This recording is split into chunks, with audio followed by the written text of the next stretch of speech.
Hello, Daphne here with another video.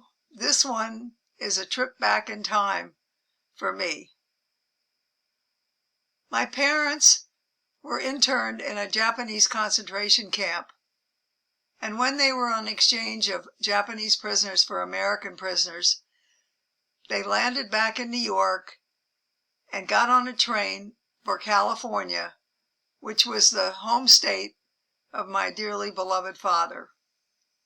In California, they bought this house on the right, this brown shingled house on Benvenue Avenue, as their first home together in America. They loved that house. My mother had a great time decorating it. They were so relieved to be home and free. Nobody knows what freedom's like unless it's been taken away from you.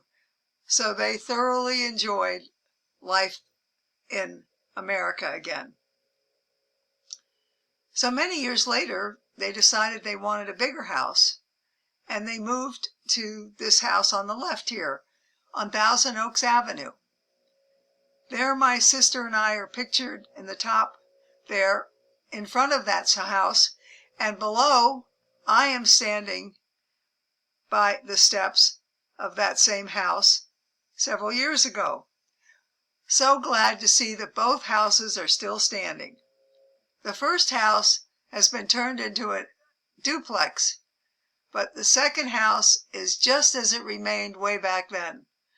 I know my parents would love to see how beautiful this house is that they purchased so many years ago, and it was for a really thrill for me to stand in front of it again and imagine my life there when my parents were alive. So if you ever get a chance to take your footsteps back in time, oh, you should do so. It's really a lovely experience to see the places from the past that you may have once lived.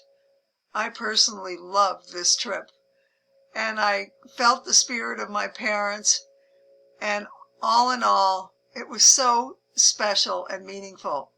I hope that you have the chance to do the same sometime in your lifetime.